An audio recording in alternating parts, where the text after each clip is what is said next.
नमस्कार दोस्तों, आप सभी का एक बार फिर से स्वागत है हमारे YouTube channel tour guide with Negi ji में। दोस्तों, अगर आप उत्तराखंड के केवल 2 धाम बद्रीनाथ और केदारनाथ के दर्शनों के लिए जाना चाहते हैं तो मैं आज आपको बताने वाला हूं यहां पे घूमने की कंप्लीट डिटेल्स कि आपको यहां पर घूमने में कितने दिन लगेंगे, कैसे आप यहां तक पहुंच सकते हैं, यहां पर रहने खाने की क्या व्यवस्था रहेगी, कितना खर्चा आएगा और साथ ही साथ ये भी जानेंगे कि आपको पैकेज लेना चाहिए या फिर आप खुद से ही इस यात्रा को कर सकते हैं। दोस्तों, इस साल 2022 में अगर आप बद्रीनाथ, केदारनाथ या फिर चारधाम यात्रा पर आना चाहते हैं तो उससे पहले आपको एक रजिस्ट्रेशन भी करना होगा। पूरी जानकारी प्राप्त करने के लिए वीडियो को शुरू से लास्ट तक जरूर देखिएगा। सबसे पहले जानते हैं कि दोस्तों बद्रीनाथ और केदारनाथ जाने के लिए कितने दिन लगते हैं। वैसे तो दोस्तों 5 दिन में हरिद्वार से इन दोनों धामों की यात्रा कंप्लीट हो जाती है। इनकी एक वेबसाइट है बद्रीनाथ केदारनाथ gov.in।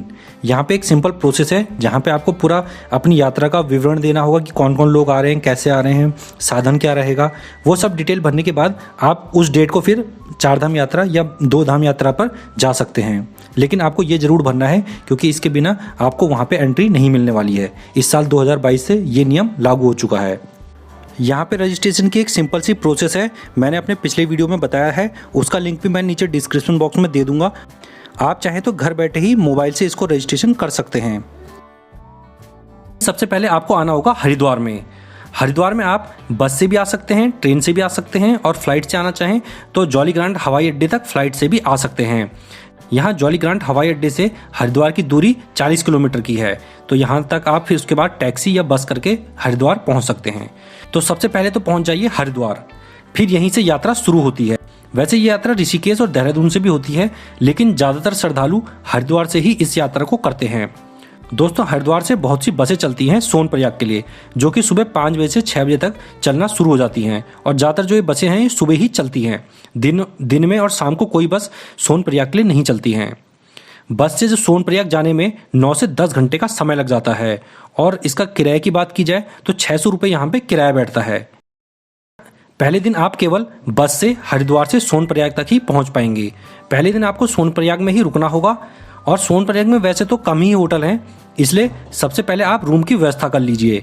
और अगर आपको यहाँ पे रूम नहीं मिलता है तो सोनप्रयाग से 2 किलोमीटर पहले सीतापुर में भी रूम मिल जाएंगे, आप चाहें तो वहाँ पे भी रूम ले सकते हैं। सबसे ज़्यादा भीड़ इस यात्रा के दौरान मई और जून के समय में आती है, तो उस समय कई बार कमरे मिलने में बहुत मुश्किल होती है। सोनप्रयाग से अगले दिन यानी सुबह सुबह आपको निकलना होगा गौरीकुंड के लिए। सोनप्रयाग से गौरीकुंड जाने के लिए केवल टैक्सी ही चलती हैं। टैक्सी से ही आप गौरीकुंड तक पहुंच सकते हैं, जहां की दूरी 7 किलोमीटर है। आप आराम से आधे घंटे के अंदर गौरीकुंड पहुंच जाएंगे। गौरीकुंड में कुंड में स्नान करके और मंदिर में दर्शन करने के बाद निकल पड़िए केदारनाथ धाम की 16 किलोमीटर की पैदल यात्रा पर। अब अगर दोस्तों आप पैदल यात्रा करने में सक्षम हैं तो आप इस यात्रा को 7 से 8 घंटे में कंप्लीट कर लेंगे। वैसे तो ये 16 किलोमीटर की काफ़ी खड़ी चढ़ाई है, लेकिन अगर आपको चलने की आदत है तो आप इस यात्रा को आराम से कर लेंगे। अगर आप पैदल चलने में सक्षम नहीं हैं तो आपको यहाँ पे घोड़ा या तो डोली और या तो हेलीकॉप्टर से इस यात्रा को करना होगा। हेलीकॉप्टर की सुविधा गुप्तकाशी से, फाटा से और सेरसी से मिलती है, जिसको आपको पहले ही ऑनलाइन बुक कराना होगा। वैसे आप ऑफलाइन भी यहाँ पे बुक करा सकते हैं, लेकिन ऑफलाइन में बहुत ज़्यादा भीड़ रहती है और कई बार टिकट भी नहीं मिल पाता है। ये जो सभी स्थान हैं गुप्तकाशी, फाटा और सेरसी, ये सोनप्रयाग से पहले ही पड़ते हैं। तो अगर आप हेलीकॉप्टर आपने बुकिंग करवा रखी है हेलीकॉप्टर की, तो आप अपने स्टेशन पर रुक के वहीं से हेलीकॉप्टर से इस यात्रा को कर लीजिए। अगर हेलीकॉप्टर के टिकट की बात की जाए तो हेलीकॉप्टर का टिकट 4,500 रुपये से लेकर 6,500 रुपये तक का राउंड ट्रिप का बैठता है, यानी ऊपर केदारनाथ मंदिर तक जाने का और वापस अपने स्टेशन तक आने का। और अगर आप घोड़े या डोली से इस यात्रा को करना चाहते हैं तो डोली का चार्ज रहता है 6,000 रुपये से 7,000 रुपये एक साइड का, और घोड़े का चार्ज रहता है 5,000 रुपये से लेकर 6,000 रुपये तक का एक साइड का। ये केवल एक साइड का ही चार्ज इतना रहता है, फिर अगर आप वापस भी आते हैं तो इतना ही चार्ज आपको वापस नीचे आने का भी देना होगा। तो दूसरे दिन फिर आप पहुंच जाएंगे केदारनाथ मंदिर में ऊपर। इसके बाद आपको रात को वहीं विश्राम करना होगा। केदारनाथ मंदिर के पास में कुछ होटल्स हैं, तो आप वहाँ पे चाहें तो वहाँ पे रुक सकते हैं, जिसका किराया पीक सीजन के हिसाब से 3,000 से 5,000 तक रहता है और ऑफ सीजन के हिसाब से 1,000 रुपये से लेकर 2,000 रुपये तक का रहता है। इसके अलावा यहाँ पे GMUNL के भी रूम मिलते हैं, यानी कि गढ़वाल मंडल विकास निगम के, ये आपको रूम और कैंप दोनों की ही फैसिलिटी देते हैं। इनका किराया भी अलग अलग रहता है, तो आप चाहें तो GMVNL की वेबसाइट में जाके इन रूम को भी बुक करा सकते हैं, नहीं तो आप डायरेक्टली यहाँ पे आके भी इनको बुक करवा सकते हैं। शाम को केदारनाथ मंदिर पहुंचने के बाद शाम को आप बाबा केदारनाथ के दर्शनों के लिए निकल पड़िए, तो रात तक आप यहाँ पे बाबा केदारनाथ के दर्शन भी कर लेंगे। अब खाने की बात की जाए तो यहाँ पे जो साधारण खाना भी बैठता है वो 200 रुपये से लेकर 250 रुपये तक की थाली पड़ती है, क्योंकि यहाँ तक खाना पहुँचाना बहुत ही कठिन काम है, तो इसीलिए यहाँ पे रेट थोड़ा ज़्यादा रहते हैं। चाहे आप सोनप्रयाग में खाना खाते हैं या फिर केदारनाथ धाम में, रेट आपको लगभग यही मिलने वाले हैं। अब तीसरे दिन सुबह सुबह भगवान केदारनाथ के एक बार फिर से दर्शन करके निकल पड़िए 16 किलोमीटर की पैदल यात्रा पे। दोस्तों, उतरते समय आपको ज़्यादा समय नहीं लगेगा। उतरते समय आप 4 से 5 घंटे में नीचे आसानी से उतर जाएंगे। इसके बाद शाम को आपको सोनप्रयाग में ही वापस आराम करना होगा। अब चौथे दिन सोनप्रयाग से सुबह 5 बजे बद्रीनाथ के लिए बस मिल जाएगी। तो दोस्तों, यहाँ से 220 किलोमीटर दूर है बद्रीनाथ धाम, जहाँ पहुँचने में 9 से 10 घंटे का समय लग जाता है। चौथे दिन शाम को आप बद्रीनाथ धाम पहुँच जाएंगे। यहाँ तक पहुँचने में बस का किराया 450 रुपये तक रहता है। तो यहाँ पहुँचकर सबसे पहले आपको रूम लेना है।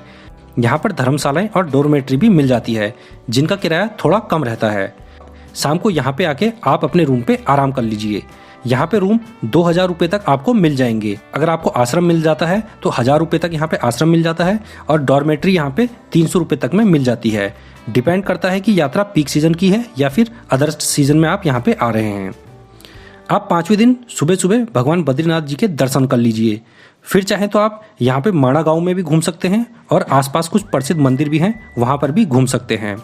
अगर आप माणा गांव और यहाँ के आसपास के मंदिरों में भी घूमते हैं तो आपको 1 दिन एक्स्ट्रा लग जाएगा, यानी 5 दिन से ज़्यादा आपको 1 दिन 6वां दिन लग जाएगा। लेकिन अगर आपके पास केवल 5 ही दिन है तो सुबह सुबह बद्रीनाथ धाम जी के दर्शन करने के बाद हरिद्वार के लिए निकल पड़िए। बद्रीनाथ से हरिद्वार के लिए डायरेक्ट बस मिल जाएगी। अगर डायरेक्ट बस नहीं मिलती है तो सबसे पहले जोशीमठ आ जाइए, वहाँ से आपको डायरेक्ट हरिद्वार के लिए बस मिल जाएगी। तो इस तरह से आप 5 दिन में अपनी यात्रा को कंप्लीट कर लेंगे। और दोस्तों, अगर आप अपनी गाड़ी से भी इस यात्रा को करना चाहते हैं तो इसी तरह से आप अपनी गाड़ी से भी इस यात्रा को कर सकते हैं। बस आपको पहाड़ों पर गाड़ी चलाने का अनुभव होना चाहिए, नहीं तो आपको गाड़ी चलाने में बहुत ज़्यादा दिक्कतें होंगी, क्योंकि यहाँ की रोड इतनी अच्छी नहीं है। रोड काफ़ी छोटी हैं और ऊंचाई पर सड़कें बनी हुई हैं। अगर आप इस यात्रा के लिए पैकेज लेना चाहते हैं तो ऑनलाइन भी ले सकते हैं और ऑफलाइन भी यहीं हरिद्वार पहुँचकर भी ले सकते हैं। हरिद्वार में कई ट्रैवल एजेंसी हैं जो आपको पैकेज देती हैं 12 से 13 हज़ार रुपये में, और ये दोनों धामों की यात्रा करवाती हैं, जिसमें आपका रहना खाना भी यही लोग प्रोवाइड करवाते हैं। और अगर आप खुद से इस यात्रा को करना चाहते हैं तो उसके लिए आपका जो मैंने बताया इस तरह से अगर आप यात्रा करते हैं तो एक आदमी का लगभग चार्ज 7 से 8 हज़ार रुपये लग जाएगा। तो इस तरह से इन दोनों धामों की यात्रा होती है, जिसमें 5 दिन का समय लगेगा। तो आशा करता हूँ आपको इन दोनों धामों में घूमने की कंप्लीट डिटेल्स मिल गई होगी। वीडियो पसंद आया हो तो वीडियो को लाइक और शेयर जरूर कीजिए, और ऐसे ही इन्फॉर्मेटिव वीडियो पाने के लिए आप हमारे चैनल को भी सब्सक्राइब जरूर कर लीजिए, ताकि आपको आगे भी हमारे ऐसे ही वीडियोस मिलते रहें। वीडियो में लास्ट तक बने रहने के लिए धन्यवाद। जय हिंद।